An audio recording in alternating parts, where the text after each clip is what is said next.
lek ba han nyane Allah wali kam ha kumtim mom hongu mo téléphone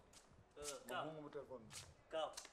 neɗɗo so hersi mon on gandat ko kersuɗo mon ko woni non mi haalnete rek ko an woni mawɗo galle o haalde gogol nene acca bandiraɓe nan ɗon jaafoɗon eko esquete yo taƴa min jiiɗi ko Eul Vision daña 100 000 abonné haade korka ka gasde onon yeeɓoɓe ɓe mbaɗani abonné ɓe mbaɗe abonné onon wadɓe abonné ha paari ɓe balle heddiɓe mbaɗa abonné ko challenge jiɗɗen wadde ne wawi wonde bandiraɓe ɓiɓɓe fulɓe par ce que jeeyi seno ko ɓiɗɗo pullo ballen mo daña 100 000 abonné wadde jeehe mbaɗe abonné walla ballon ɓe mbaɗani taw abonné ɓe mbaɗa abonné on jarama. assalamu aleykum wa rahmatullah oko ceerno moɗo aydara onon yiɗɓe Eul Vision onon waɗɓe abonné Eul Vision mbaɗe feere kala mbo waɗani abonné e oɗo chaîne YouTube Eul Vision jette téléphone makko mbannon ɗum abonné e Eul Vision mbaɗen challenge haade korka gasde inchallahu rabbi min ceerno moɗo aydara tan nelaɗe almubam imin jiiɗi Eul Vision daña 100 000 abonné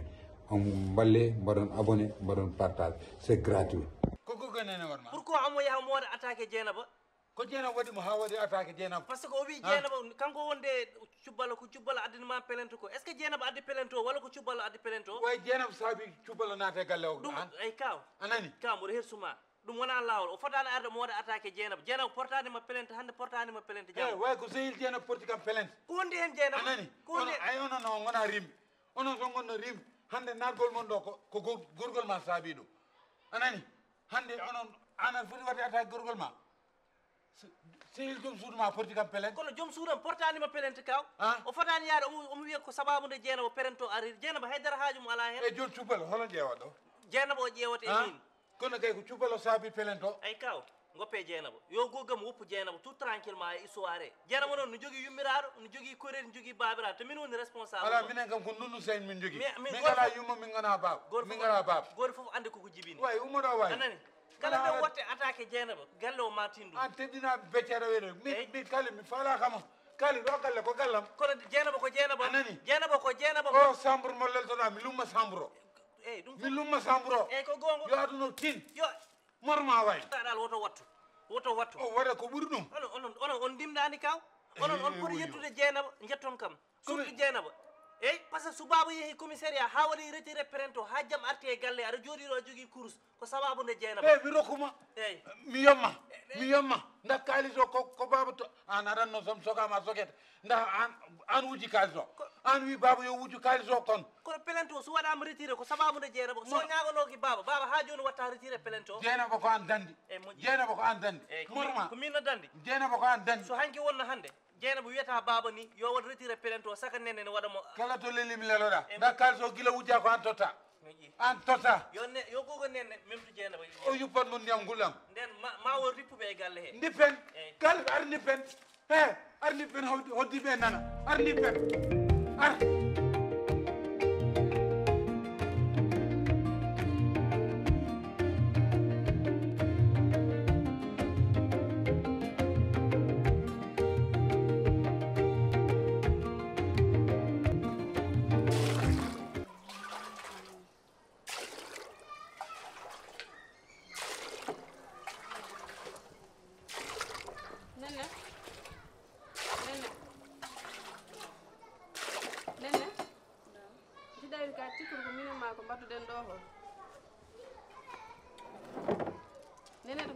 seyɗani ko heewema mais ko mbatta ni ko wona jikku ma kadi affaire o nanganima sah sino ko sagam jalta hen ha laaɓa ndax mine ma ko jaam tan heeƴi hakkude men jamma jaam heno ɓumudu a faami ɗum ɗo ko cikkuɗa ko min waɗi ko ɗum arandi mimi lelata ko jaam hami hoyde ɗum watta ɗum madake ko wiyete ko rek seyɗani naata tan to heeƴani cubballo ndo waɗata ɗum de min hayne timmi ɗum de min adi yande makko sabu nde haalen kam ɗum de ala fof komi heddananima ko boni ala fof komi wiyanima ko boni guila nden noon mbimo ko woto nattuɗo koyngal makko e galle he sabu welanimi ko boni ko fof cikkenumude ko kawam taw ko kawmum kaalidu min so wi mbiɗa yiiɗi kaalidu mi yiɗat ko takki kaalidu a faami jimmi ko guitta ɗum ɗo e haqqille ma he te min ko dugduɗen ko mboɗi nimsiti ɗum no feewi guila nden hay somi leli mi ɗanta ndax ɗum ɗon tan woni haqqillam he jimmi noon ko gitta ɗum haqqille ma ha laaɓa ha wiye cer ganda min mi nanggantama ko boni par ce que min ka mawɗam kadi minen ma kin sehilaɓe sa tikkini ham gallo fadirat kam jimmi noon ko mbayanno mbanoɗen hanke heccanki jamma jam hendu ɓuumu sino ko sagam ɗum jimmi mbaɗa a faami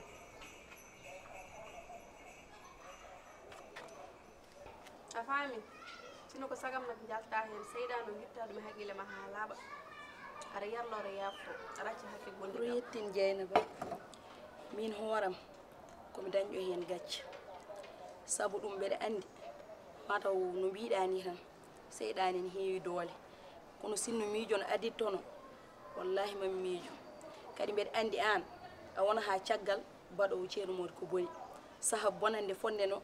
nawde piril no ɗum ɗon kam mataw seyɗani heewi doole tan kono mi fotano miijade ɗum mbeɗa dañi hen gacce no feewi min hooram cikkannomi ka nangganɗomi rem ɗum tan guinnen ha joni mbeɗa woniri ni tan saabu ɗum komi kersuɗo mi fotano duddude e ma nanggananima haydara anne aɗa yarlo aɗa yaafo wonten no gonirno ɗen ala hay probléme goto to paɗani teeɗa andi waño yewnima ko cagginda sa maaro waɗe o te ka anda hen nag mbiɗa miijotono ma hen par ce que komi coddo karafel wayi ɗum ala probléme ɗo joni mi koye yaade galle mamam farmaten mi yaha mi yar somi arti noon so Allah jaaɓi ɓuureni yewtude a faami mbara o leelata aɗa mi leelata joni boy joni honde kam so Allah jaaɓi kenja gara jewte en mbayri yewtude seeɗa machallah ñantima de merci bone de moƴƴani mi seyɗani kam ɓawi julɗo wawi ke e feero goto famata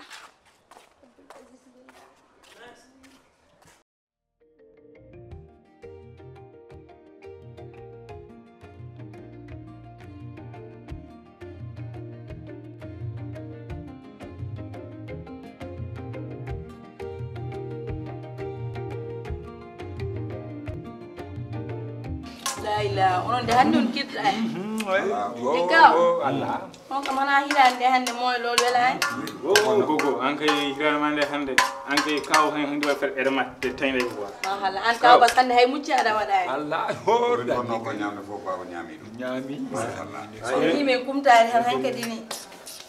on miijota ko hirani ati ƴeeɗama ƴettu booli Allah yaafo aday ma ƴettude booli o sabi Allah tan min jogi sohla mon seeɗa la alhamdulillahi rabbil alamina sohla o noon ko jaam yettere Allah ina laadu mum nenne a waɗi no gownoɗa wadde hirande ma weeli waɗi fayida Allah ne seedi waɗi fayide hande ko ñammi ko wayri ñamde ni ko ɓe foti ni bon pourtant aɗa ñamade ba pourtant aɗa ñamade Allah de bande mo min ko ñammi ko ni heewi bon modi walillahi alhamdu neɗɗo kala ko Allah rokkuma e mum sabu e warñede mum yettu Allah kadi jetta joni mi yetti Allah mi yettima Allah ne seedi sabu darne ma e yam mi yi a teddini kam ko foddam Allah ne seedi a teddini kam ko fodde man a waɗi no poɗɗa waɗirde mi bon sa yi noon mbimi yewtere nde wonko Allah waɗi ko Allah waɗi ko noon ko ɓural aɗa andi galle farmata tan goppunomi toon ne garani fuuta joni noon sukaɓe ɓe nan tonete ko heddi e korko ko noon fottan mi yaha mi totta ɗesngu ngu ala baybatu anda ko ɗum tante Allah ne seedi wona haydara mi yetti Allah mi yettima darde ma mi yoni ne feewi Allah mi weltaki moodi no baybas en ɓoyɗi hande taw dépassement fouta ko gasi kalnaka min tottuma nuldade wona wawi an gargol maɗo aɗa fotno woppude ha wiye julde no heddi balɗe ɗiɗi gummoɗa koota pewdeneɗa kadi a faami way ni tan kirtade ni tan biya kam ka koto ɗum wawa wonde basde mi jaɓande eyyi ƴewgo ɗum noon kaw bas annene wona ni kay neɗɗo kay seno hoota ma heblo kam kono ni tan mbiya janggo janggo ha noon watno mbaɗanɗa kala hitande ni sa yino garanmi hay waynade mi waynakimi mi waɗ changement ɗo ko gallam ne duttoromi kadi mi ƴetaki lawol yonti tan fof gon kono kaw bas annene aɗa wawno yewtude min lawol yonti jeyna annene ɓaade joom galle ma ala ɗo mi resnima konngol nantine nam mbiyama kaw bas wi yettima yetti Allah yettima sabu omo teddinimi ko tedduɗo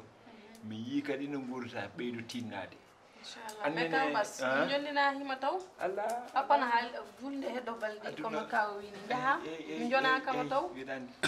aɗa andi on kumpaka hay dara ay ko gaddunomi ɗo ko Allah ni newni waɗi amélioration ko heddi ko mi woppa e gueɗe ɓaleɓe mamma acca wiya mi ar annene ɓuloyal kafruna eyyi o ɓooyi hende tinnoda no fewi mbayren jangguri tinnoda no fewi woni caɗele ma tan ko ɓuloyal kafruna kono ella ala e ma nanga kawma o ko yiɗa ko musmade mbeɗa andi ɗum mbeɗa andi o yiɗa ko musma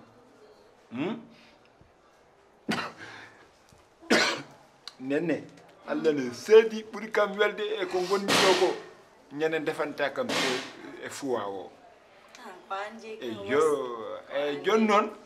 mbeɗa andi koye fajara he jahanmi salat inchallah so jullama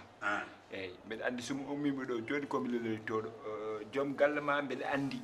hade adda tawr komi lelima a fatta kam ho ara mbaydiron ɓuuri yodde waynonomomi tan waynonomomi tan bas waynonomomi tan bas caggal a waɗi décidé ka jaho fajiri ala hay goto probléme joni min ma won ko tottumi nenne ma tawe nder suuɗ addanma ala mbaɗa paas ɗum ko hakkude men te sa yi ke tinnoɗa safara o tinnoɗa e safara o ndar rafi mo gonduɗa o bas wona fijirde wona rafi fijirde modi an en gondino nenne umma naw boolo bas massa kaw bas massa